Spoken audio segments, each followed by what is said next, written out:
It has got the essence of the Upanishads. Okay, so to that extent, it is a very concise text. And once you understand this text, your ability to read any Upanishad and understanding it will be significantly enhanced. Also, it has got its application in Bhagwad Gita in terms of understanding what Krishna Bhagwan is saying. And I felt that it might be a good idea to bring this in at this stage and only do up to shloka number 16 so that we carry that particular thought and understanding forward as we read Gita. And then we can take it up more seriously when we come to certain other chapters in Bhagavad Gita. So how we'll proceed today is to first read the shloka in Hindi and then we'll read it in English. So we've got two books here. One is the Hindi text, which is a yellow colored text, and the other one is a brown text, which is the English text. The English text has been written pretty well as well, and the explanations are more than what has been given in the Hindi text. But there are various explanations, and we'll be expanding on some of these as we go along. Also, you have to raise as many questions as possible so that you get meanings and understandings of each of these words, not even lines, in this particular text. Okay, so it's as concise as that. Okay, so we'll read slowly and steadily, and so somebody can read in Hindi and then somebody can read in English. So that will be a good way to do it, right?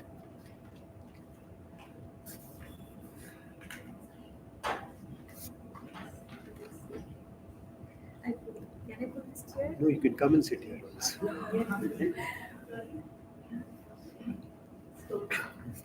Mangala Charan. So any text has, which comes as per tradition, starts with a Mangala Charan, essentially paying obeisance to the ultimate Lord, the Ishwar. And anybody who writes any text first pays that obeisance, okay? Because only through his support, his capability, through him alone, this can be written, this can be understood, this can be applied. Okay, so that's the essence of this. And any text which is without Mangala Charan has been written not with a person who has realized the importance of that ultimate which is there. Okay, so this is a tradition, and that's how Adi Shankara has written this with the Mangala Charan. उन परमानंद स्वरूप उपदेष्टा ईश्वर व्यापक और समस्त लोकों के कारण श्री हरि को मैं नमस्कार करता हूँ. Okay, so let's read in English and then we'll come back to some of these words. Okay, somebody can read in English. I bow down to him. Louder, please. I bow down to him, to Sri Hari, the destroyer of ignorance, the supreme bliss, the first teacher, Ishwar, the all-pervading one and the cause of all loks, the universe. Okay. So he has said that who is this Parmeshwar? Who is this Ishwar? Who is this Parmanand Swarup? So this Ishwar is Parmanand Swarup. He is that ultimate bliss. Okay. And he's defined that in the opening statement itself. That Ishwar is Parmanand Swarup. Parmanand is total, this supreme Anand, bliss. Updeshta. The teacher who has given us all this knowledge, that Updeshta. Okay. Ishwar, we understand Vyapak. How is he Vyapak? What is Vyapak? everywhere. So how is he Vyapak?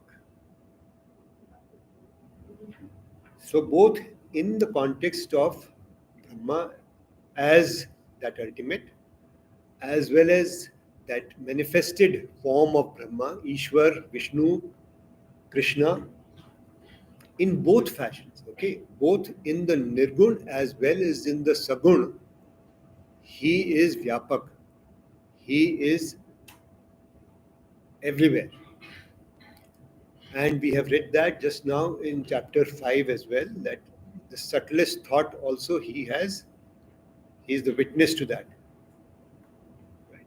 So he is everywhere present as a witness, as that which is dissolved in everything. Okay? And samast lokon ke karan. So the cause of all the universe, the entire universe, which has been also said in the English text very clearly. How is he the cause? We'll try and understand that. Okay? So he has made us upfront statement defining this Ishwar. Okay? What is Ishwar? The opposite of Nashwar. Okay? That which is destructible, that which gets destroyed, that which is transient, and this is permanent. So Ishwar is denoting here that which is eternal. Okay? We read the next shloka. So he has paid his obeisance, he's bowed down to him. Okay, actually, the universe, so the understanding that time itself was that Earth is nothing and The entire Brahmand, yeah, entire the entire manifestation, in that sense of Loka.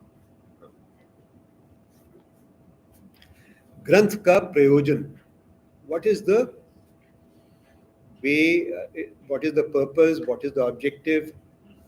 That has to be defined as well by somebody who is going to offer something to be read. Okay, we always have to look for what is the purpose of this particular granth, this particular scripture, this particular text, and that's what has been done by Adi Shankara right up front. Okay, so I'll read this in Hindi and then we can follow it up with English. अपरोक्ष अनुभूति मोक्ष सिद्धि के लिए कही जाती है. Okay, so those who are interested in obtaining liberation, for them it is being said. He is very clear about it. Okay, सत्पुरुषों को इसे प्रयत्न पूर्वक बारंबार विचारना चाहिए. सत्पुरुषों को इसे प्रयत्न पूर्वक with effort बारंबार विचारना चाहिए. We'll read this in English now. Yeah. Herein is expounded the means of attaining to Aparoksha Anubhuti, self-realization, for the acquisition of final liberation. Only the pure in heart should constantly and with all effort meditate upon the truth herein taught. Aparoksha Anubhuti. So, what is Aparoksha Anubhuti? That has been now expanded upon. Yeah, please. It is the direct cognition of the Atma, which is always present in all thought. So, let us understand here. It is the direct cognition. Okay, direct realization.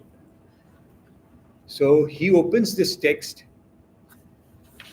by calling it self-realization, but it is direct cognition, direct realization, because the word aparoksha is direct and anubhuti is realization, and that is how this is direct cognition of Atma, which is always present in all thought. Okay, please. Everybody has some knowledge of this Atma or self. Yeah, so now he is qualifying that is Mr. Swami Vimuktanandji is qualifying, that everybody has some sense, has some knowledge of this Atma. Nobody is without it. For to deny the self is to deny one's own existence. But at first, its real nature is not known. Later on, when the mind becomes purer through upasana and tapas, the veil of ignorance is gradually withdrawn and the self begins to reveal its real nature. A higher knowledge follows at an advanced stage when the knowledge of the self as mere witness is seen as absorbing all other thoughts. But the end is not yet reached. The idea of duality, such as I and the witness, is still persisting. It is only at the last stage, when the knower and the known merge in the self effulgent Atma, which alone ever is, and besides which nothing else exists, that the culmination is reached. This realization of the non dual is the consummation of Aparoksha Anubhuti. It is needless to say that Aparoksha Anubhuti may here mean also the work that deals with it. Okay. So Aparoksha Anubhuti is saying not only that I have realized that self as a mere witness, as a seer, but the merging of that seer with that which is seen, with that witness, with, with that who is witnessing, and that which is being seen, both get merged, and that ultimate non-dual one, that is the realization which Aparoksha Anubhuti is guiding us to realize. Okay. So we have seen that word samast lokon ke karan, okay, updeshta, and what is it? It is about moksha siddhi, and what is moksha therefore has been explained in the context of Aparoksha Anubhuti as has been expanded upon by Swamiji, right? And that is saying that that moksha is that one non-dual. Okay, so we have the non-duality of Atma and Paramatma, the non-duality of that which is seer and that which is seen, the knower and the known. Okay, and that is the non-duality which it is seeking to help us realize. Are we getting that? Hmm?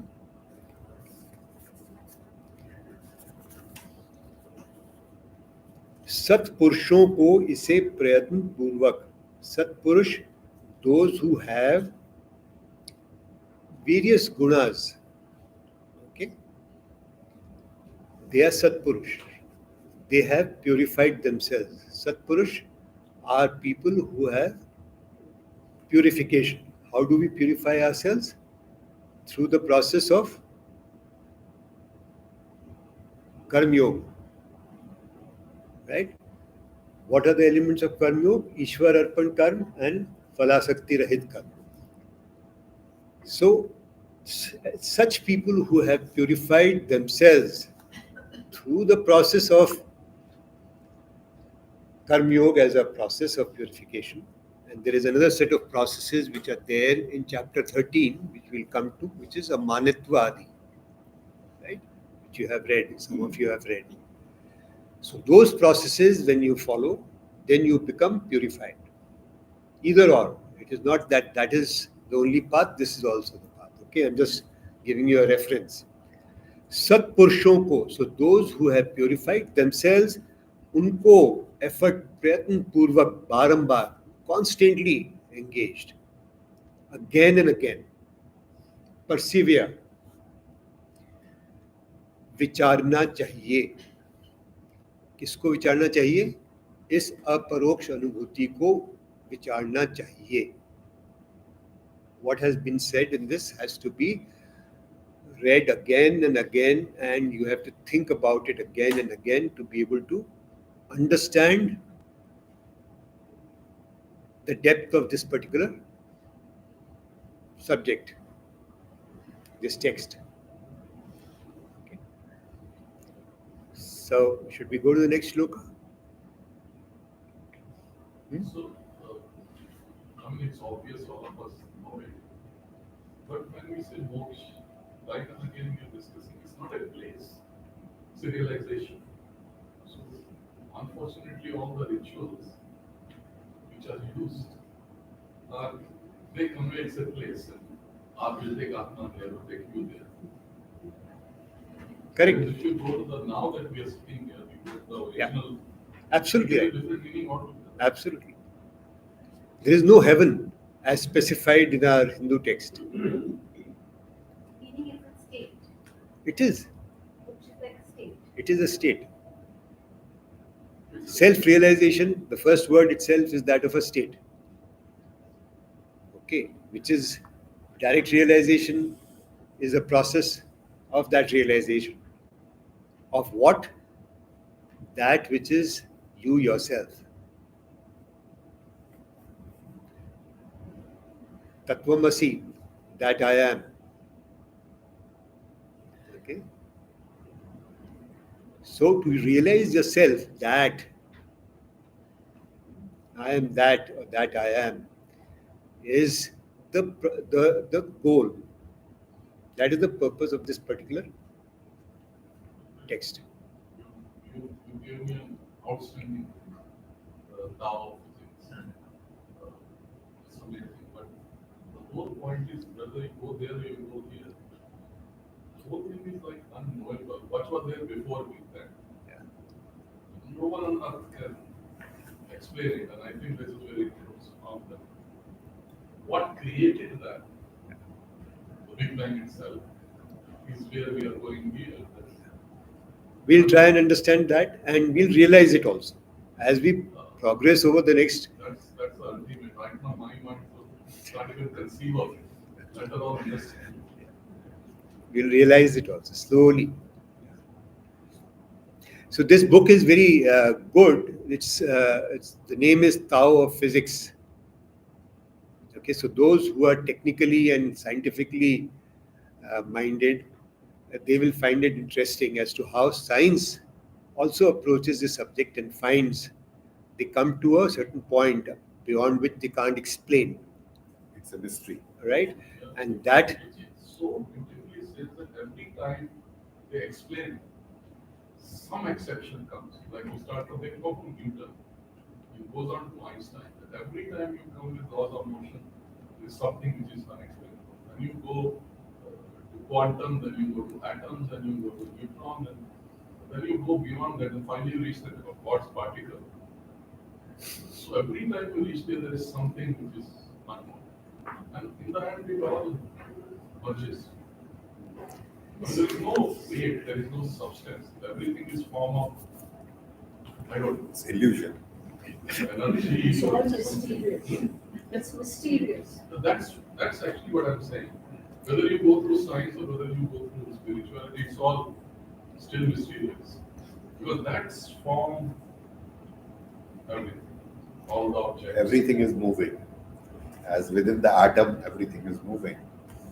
So everything is moving. okay. We'll not take we will not Let's take not that. get into it. We'll not take We'll that get subject. lost.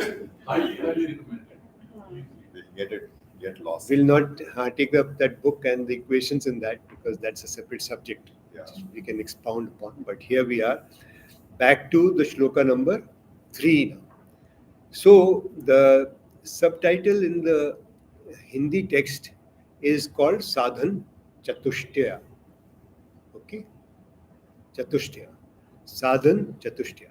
4 paths, 4 sadhans, 4 sadhan, 4 ways. Okay?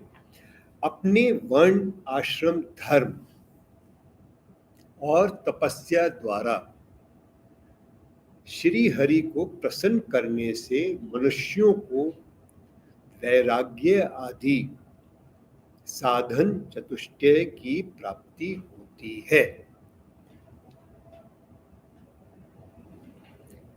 अपने वर्ण आश्रम धर्म और तपस्या द्वारा श्री हरि को प्रसन्न करने से मनुष्यों को वैराग्य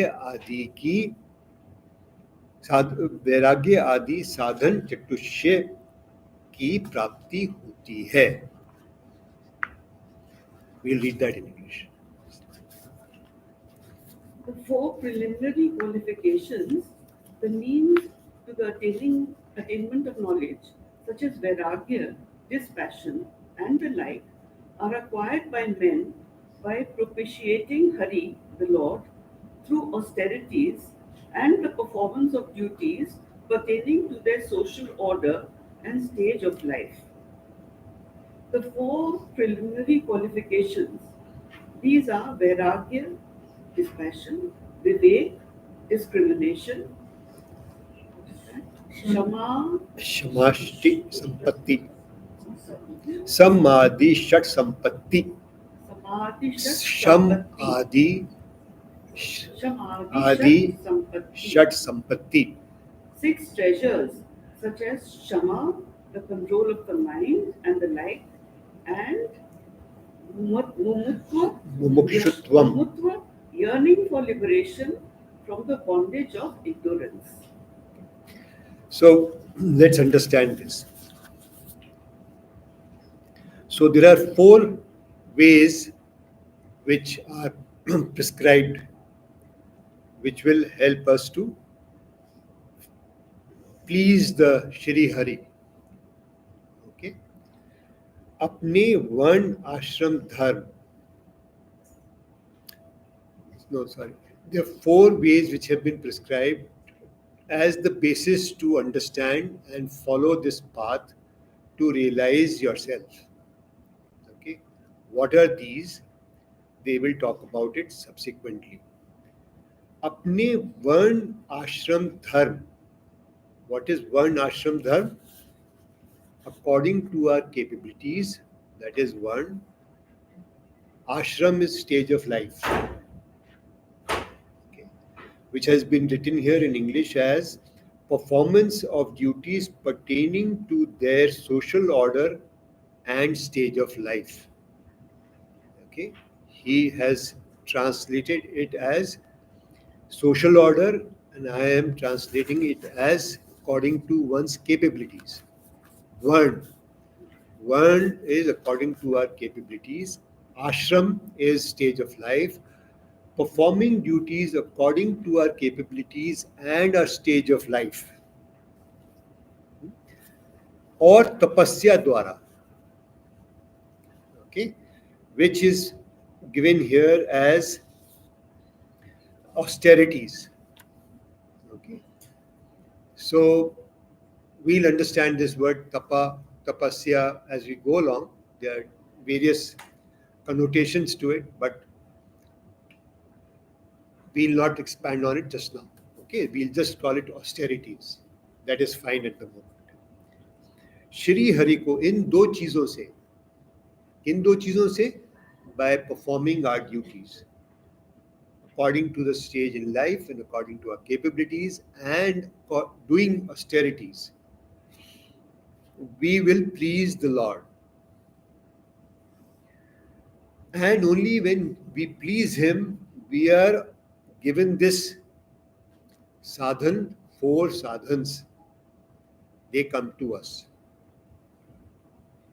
And these 4 sadhans, first of them is मनुष्यों को श्री हरि को प्रसन्न करने से मनुष्यों को वैराग्य आदि, वैराग्य dispassion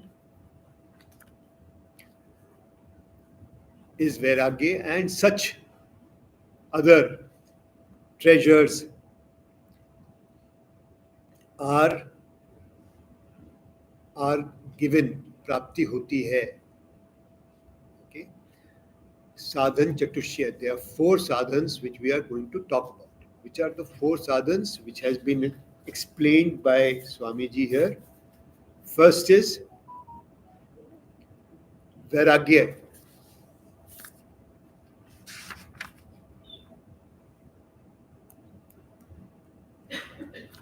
right? And we'll understand what that Vairagya means. Second is Vivek, discrimination. Third is Shat Sampatti. There are 6 treasures. Shat is 6. Sampatti is treasures. And that constitutes the third way, third aspect, third path. So there are 6 of them, and 2 we have already seen as Vairagya and Vivek. So 8. And finally, there is Mumukshutva, which is an extreme desire, yearning for liberation. Mumuksh. Mumukshu is person who is very keen, he's yearning to follow this path and liberate himself. Okay. So these 9 characteristics, these 9 disciplines, out of which there are 6 treasures, 6 disciplines which have to be followed, and these other 3 attributes have to be followed, are constituting 9 sadhanas. Okay. In our context, we also understand these to be the external sadhanas. Okay. They are sadhanas which are external to you. They can be seen by people. They can be understood. They are practiced. Effort can be put into them. Okay. However, each of these sadhanas also become part of a second nature, okay, only at a subsequent point. Okay, we were talking about the subject of craving and how craving becomes positive when it is applied to following the path to liberation, right? We were talking about that yesterday. So we'll be looking at some of those concepts coming up again here. So we have understood what? There are 4 paths: Vairagya, Vivek, Shat Sampatti, Mumukshta. Shat Sampatti has Sham आदि लिखा है, Sham, Dam, Uparati, Titiksha, Shraddha, Samadhan. And we will be understanding each of these as we go to the next shloka. Okay? Just mark this out in your mind that these are 9 things which you have to understand. Right? So let's turn the page and look at the first one.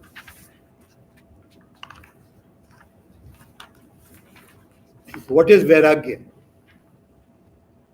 ब्रह्म से लेकर स्थावर पर्यंत समस्त विषयों में जो काक विष्ठा के समान वैराग्य होना है, वही निर्मल वैराग्य है.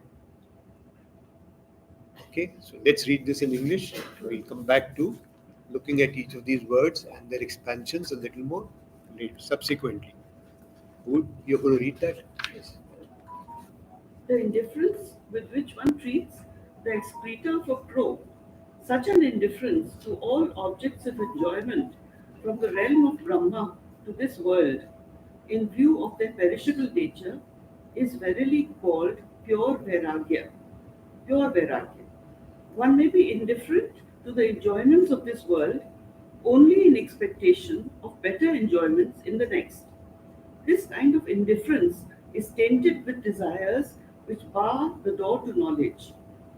But the indifference that results from a due deliberation on the evanescent nature of this world, as well as the world to come, is alone pure and productive of the highest good. Okay. So the indifference with which one treats the excreta of a crow, काक विष्ठा के समान, घृणा, उससे जो है indifference, to have an aversion. The word aversion has not been used because then desire and aversion both become contextual. So we want to get rid of desire and aversion both. So the word aversion has not been used. But essentially saying indifference, totally neglect, the aspect of what? Indifference to all objects of enjoyment.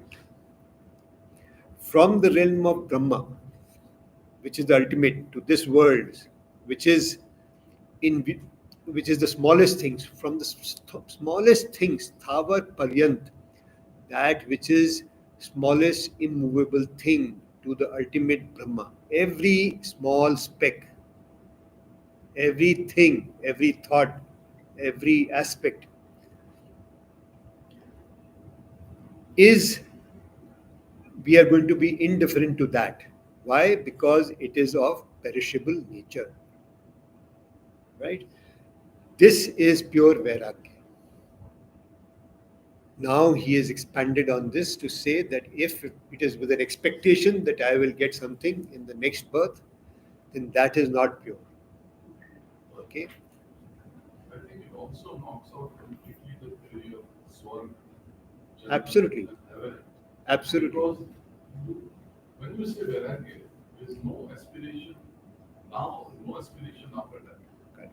That's true Vairagya. Absolutely. So then there is no meaning of That is heaven. Swarga at all. Absolutely That right. is heaven. Hmm? Absolutely That right. is heaven. That again, it's a state of it's Yeah. just State realization. of Yeah. Absolutely right.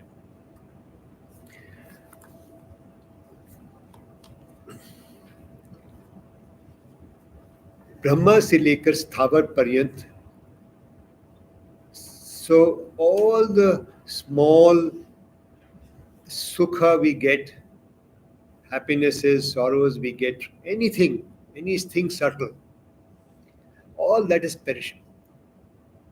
Understanding that and then saying that I am indifferent to it. Okay? Brahma is imperishable. So, what does this realm of Brahma mean here?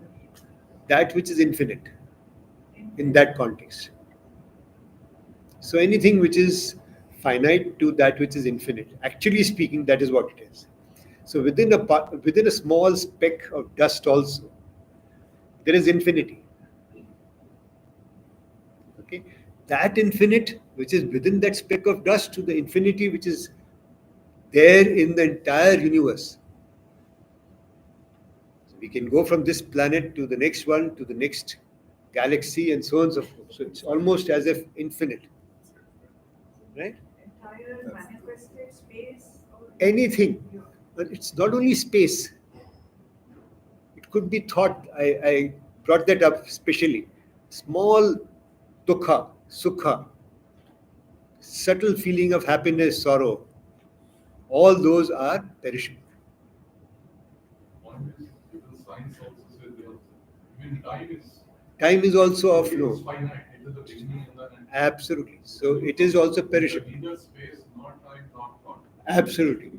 Nor relationship. Nor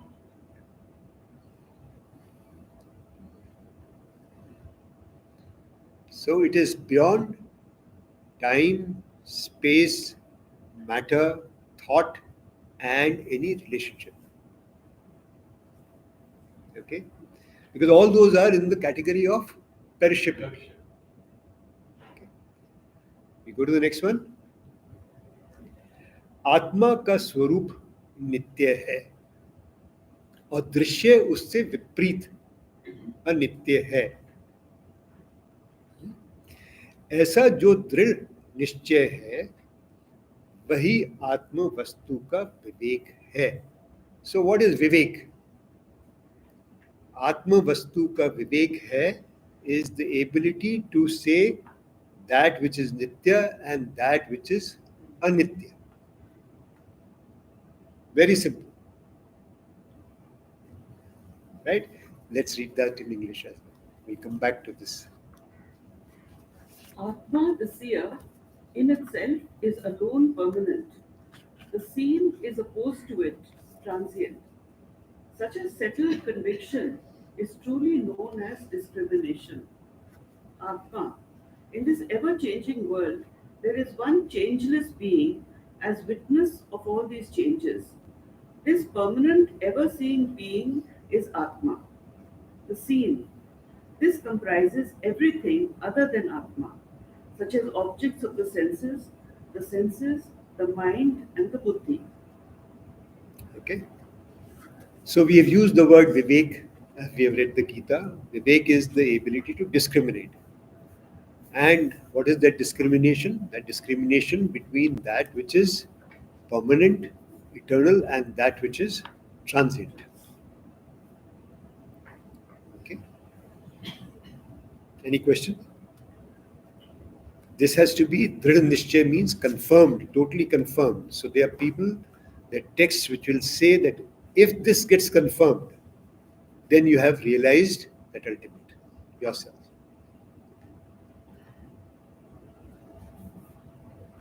Okay, it's as powerful as that. This particular statement or understanding of Vivek. We'll go to the next one. Yeah. So we have done 2 out of these 4. साधन चतुष्टय में से 2 हमने कर लिए. अब हम तीसरे पे हैं और तीसरे में 6 उसके भाग हैं. ठीक है. शम, वासनाओं का सर्वदा त्याग करना शम कहलाता है और बाह्य वृत्तियों को रोकना दम कहा जाता है. वासनाओं का सर्वदा त्याग करना शम कहलाता है. वासना, डिजायर, क्रेविंग्स, और बाह्य वृत्तियों को रोकना दम कहा जाता है. Okay. In English, let's read what Swamiji has written. Abandonment of desires at all times is called sham, and restraint of the external functions of the organs is called dam. Abandonment of desires. Previous impressions that are lying dormant in the mind, as well as the contact of the mind with the external objects, give rise to desires. To abandon all desires is to disassociate the mind from these 2 sets of stimuli. So, वासनाओं का सर्वदा त्याग करना. So, understanding that cravings or desires, and then understanding that how to renounce them totally, त्याग करना, okay, is called sham. Now, he's explained this very nicely that if there are some thoughts or attachments or some things which are lying dormant in the mind, some impressions which are lying dormant in the mind, then understanding that they are impressions which will hurt us, so I need to dissolve them, I have to get above them, I have to sort them out, I have to resolve. And there are techniques available which we have read about, and we will also try and understand more of these techniques as we read the Gita. Okay? But abandonment of desires or renouncing desires is a key element in this particular sadhana. And the second one, which is dam, which is the restraining of the external functions of the organs. So basically controlling your senses. Okay, so controlling your senses, not allowing them to follow the objects of the external world and get attached to those aspects, to those objects, is what is dam. Sham or dam. Okay. Now let's go back to our chapter 2 and we'll realize that Krishna Bhagwan has started almost very similarly. He starts by defining what is that which is eternal. मैं पहले भी था, ये भी पहले थे, बाद में भी रहेंगे. Am I right? And then he goes immediately to say that there is that you have to move away from opposites, which is pain and pleasure, shitoshna, cold and hot opposites. He says you have to move away from those. And how can you move away from those? Only if you can withdraw your senses. Okay? And then he talks about how your senses get attached to various objects, and that attachment is the cause for krodh. and loss of gyan, loss of knowledge, loss of mind. Okay? So he has taken you through all that, which has been now put into a simple sentence here. Okay? So the process is pretty much same. Okay? And therefore Sham and Dam are critical to as sadhanas. Right? Going to go to the next one, if there is no question. विषयों से परामुख होना ही परम उपरति है और संपूर्ण दुखों का सहन करना शुभ तितिक्षा मानी गई है. विषयों से परामुख होना ही परम उपरति है और संपूर्ण दुखों का सहन करना शुभ तितिक्षा मानी गई है. Please. Turning away completely from all sense objects is the height of uprati, and patient endurance of all sorrow or pain as known as titiksha, which is conducive to happiness. Uprati, apparently uprati differs very little from sham and dam, yet there is a difference. While practicing sham and dam, there is an effort to restrain the mind's outgoing propensities. But in uprati, the equipoise of the mind becomes spontaneous and there is no further striving to gain it. So uprati is a state. Okay. Whilst sham and dam were efforts. Right. So uparati is essentially reaching that state where nothing is going to disturb you. The external objects, the desires. So the desires which are arising out of your past impressions, they are not going to disturb the state, and nor will the external objects, because now your senses are controlled. You have controlled your senses, and those senses are not following those objects or subjects, right? So uprati is taking these, having a mind which is going to not sort of allowing itself to follow the senses or the objects or follow the desires. Okay? The difference between Prati and Vairagya, I mean, So vairagya is renouncing. Prati is a equipoise, undisturbed state, rising above uprati by the word itself. If you look at the Hindi count. Yeah? So the uprati leads to vairagya. Now we'll come to that. First understand it, then we'll come to that. Okay? और संपूर्ण दुखों का सहन करना. अब यदि विषयों से हम त्याग नहीं कर पाए या हमारे पुरानी जो डिजायर्स हैं उनको हम छोड़ नहीं पाए, तो हमारे पास दुख और सुख आएगा. दुख और सुख का कारण क्या है? यही है, inability to control the past desires or impressions and our senses for the moment, right? Or not being, let's say, equipoised. Okay, so if we are going to have ये संपूर्ण दुखों का सहन करना शुभ तितिक्षा मानी गई है. So being able to Tiksha is endurance, correct? So that endurance which is going to not be affected by sorrow or happiness, that is Titiksha. Okay. This Titiksha is Shubh when we are able to Sahan. Sahan matlab to be able to endure or to be able to manage it. Okay, to go beyond it. and it could also be tapa. When you endure it, it can also be tapa.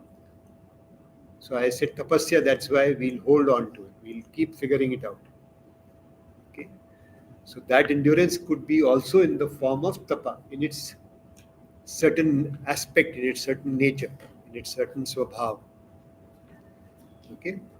So that is Shubh-titiksha.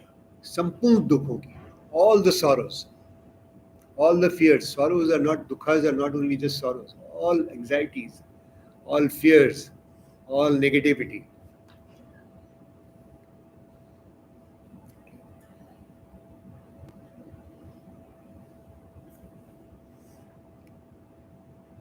Right? Then we go to the shloka number 8. शास्त्र और आचार्य के वाक्यों में भक्ति रखना श्रद्धा है और अपने वास्तविक लक्ष्य में चित्त की एकाग्रता ही समाधान कहलाता है. Let's read that in English. Implicit faith in the words of the Vedas and the teachers who interpret them is known as Shraddha, and concentration of the mind on the only object, Sat, that is Brahman, is regarded as Samadhan. So samadhan is resolving yourself. Okay, समाधान हुआ, resolution हुआ, होता है ना ये शब्द. तो how do you resolve your inner self? How do you resolve yourself? वही समाधान है. समाधान कब होगा हमारा? जब ब्रह्म की प्राप्ति होगी, जब हमारे में कोई भय, क्रोध, ये सब नहीं रहेगा. Complete, we'll be complete in ourselves. Okay, so that is samadhan. Shraddha is having faith, implicit faith in the Vedas, in the texts, and the words or the sentences which have been used to explain them by the teacher, etc. और अपने वास्तविक लक्ष्य में, what is that वास्तविक लक्ष्य? That ultimate goal, मोक्ष. चित्त की एकाग्रता, total ultimate focus. Ekagra is, we've seen that word earlier also. Okay, just as a pagula is looking at with complete concentration. हमने अभी ध्यान पढ़ा था ना 5th chapter में. दम उसी तरह से एकाग्र मन, कहीं और वो मन नहीं जाता, किसी विषय के पीछे और वो मन नहीं जाता, किसी डिजायर्स को फॉलो नहीं करता. शम दम कंप्लीट है तो एकाग्र मन हो गया. शम दम है तो हमारा उप्रति भी हो गई. शम दम है तो तितिक्षा भी हो गई.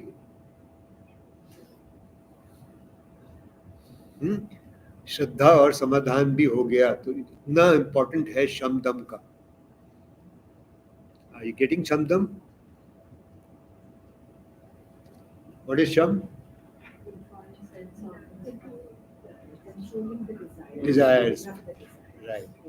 And dam is senses. Okay. Controlling the senses.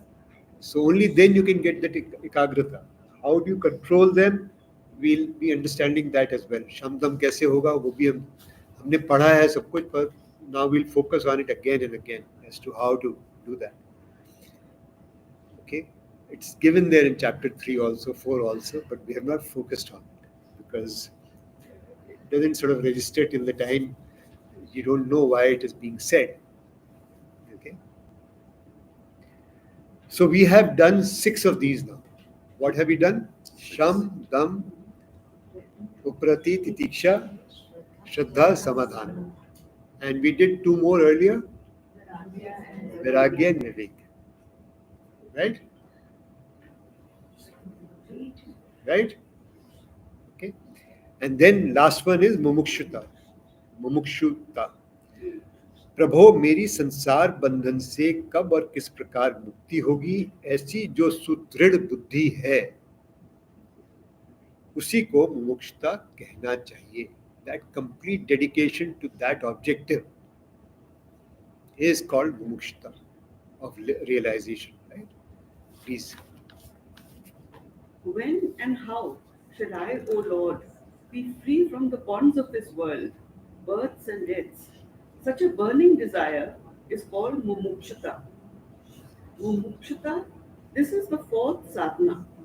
With this, the student becomes fit to make an inquiry into the highest truth, that is Brahman. It is now an accepted principle, even in the scientific world, that a student in search of knowledge should be free himself from all his predispositions and keep an unbiased mind ready to receive whatever is true. The four sadhanas here inculcated are nothing but a course of discipline to attain to such a state of mind. Okay. So the word unbiased has been used here. Unbiased is more in the context that it is not following anything, whether it's a desire, whether it is an object, whether it is a sorrow, or there is some pain, or there is something else. That mind which is going to be ekagra, okay, totally aligned to only one objective, and that mumukshata which is going to be followed through an understanding of vivek and vairagya. Okay, these are all nine, and these are all nine bahya sadhanas. Nine different ways to attain the ultimate. Each of them, in their by themselves, if followed, can lead to the ultimate. So let's look at, suppose it is only saying Sham. When can you do Sham? When you have Vivek Vairagya, when you have Mumukshata. Okay. So each of them by themselves can lead to that ultimate. So sequentiality is only to an extent that you choose that to be the sequentiality. If you are a mumukshu, then you will try and figure out every which way through which you can find that liberation. If you're a person with vivek, then you will only follow that vivek and be discerning to say that this is Atma, this is not Atma. If you follow just Vairagya and you are saying that I am now renouncing everything, that's a separate path by itself. To do that also is not easy. You need to have vivek. You need to have control over your senses and your desires. Okay, so they all interact with each other. There are nine different ways which have been prescribed here, which are called bahya sadhanas, external sadhanas, which can be practiced to attain the ultimate. Any questions? So we need all, in a way, we need all of them to take that. You right? need Because to, you're saying they all linked. yeah, So all are yeah, in some way or the other. in some way.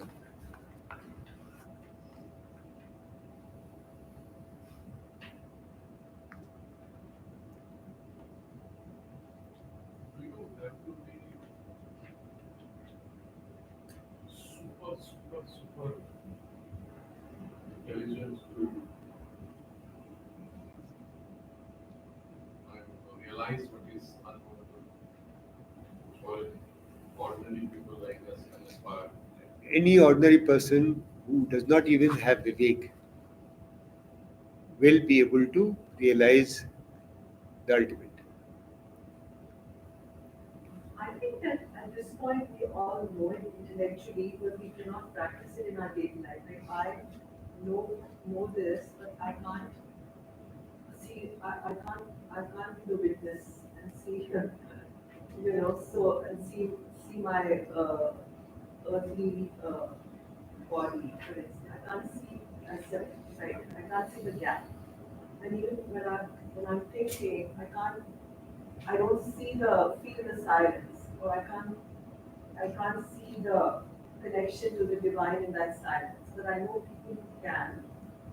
So I think my view is that you have to reach a certain level of knowledge. Like as a jnani, we are very early in the path. As we get more senior. Maybe you are in class 1 or 2. No. I would like to say It may be nursery. So I'm Is there totally, maybe a nursery? yeah, I'm totally with you. When you say Jnani, that's what my question. So attain that Jnani, do we need that degree of intellect? Or any So what you That's need, my question. so what you need is these 7, 8 things, 9 things. So mumukshta, very important. Okay. I personally think that, like, say, since we started this, and I'm a life coach, so I read a lot, I have a lot of knowledge from American authors and this and that. So I'm already working on myself and I'm on the path in a different way. But I see suddenly you're reading and then suddenly one day you see the shift in your thinking. You're actually practicing. It's a shift and it's very subtle. You don't even realize it. But suddenly your thinking changes and you're now on a different thought pattern and that's adding to your peace of mind. So I think it's something you can control. You keep doing it and then one day there's a shift. So what? So what you're saying, sir? You said was unbiased. So I think the first thing we need is an open mind. Yeah. You know, we don't know what we don't know. Yeah. We assume we know a lot, but then I sit here and realize the depth of my ignorance. So neither I accept that, and have an open mind. I think So the first thing you have to understand, I'm just intervening in your conversation. I'm so sorry. That this is not coming out of intelligence which you talk. It is coming out of Shraddha. It is coming out of that which is being given by Ishwar. That is how it starts. Okay, he who is Adi Shankara himself, who is being considered to be fountain of knowledge because he is the guy who propounded this aspect of using logic to realize yourself. Yeah? Logic is very important to us, a mind, okay? And he follows this process very rigorously. So he starts by offering his obeisance to the ultimate. Okay, so he is fully aware that without his blessing, the Lord's blessing, nothing can happen. Okay, so we shift from Gyan to Bhakti almost as if simultaneously, hand in glove. And the sudden shift, a subtle shift which he is talking about, nobody is aware of it. Who has done it? Her consciousness? No, it is happening by itself. It's subtle. It's very subtle. It is happening because of grace. Okay. That is what is to be understood when we see these things happening. We understand a lot of this is happening because of this cause and effect, the mind which operates in cause and effect. Right? But there is actually that cause and effect is also happening because of blessings, the grace of that ultimate. so.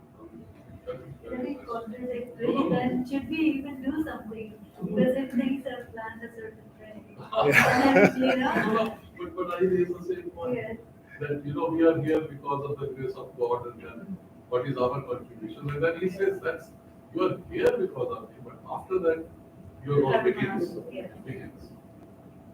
We use, are we able to use? Yeah, so I'm saying, for example, in her case, she says a subtle shift. That subtle shift has happened because of, let's say, grace, blessing, okay? But now following it, sustaining it, building on it, you'll have to put your own effort. Then again, something will happen which is sudden. Okay? Consistency is very Yeah, the important. perseverance is very important. Which is again, see, every word is going to come into play just in these 9 shlokas as we are speaking, in terms of how to realize. Okay? Barambar, vichar karna chahiye. Okay? So you have to think repeatedly. And you have to clarify your mind repeatedly. Through reflection, through meditation, through thinking, through applying, till all this becomes as if it's going to be coming naturally. That's the sadhana.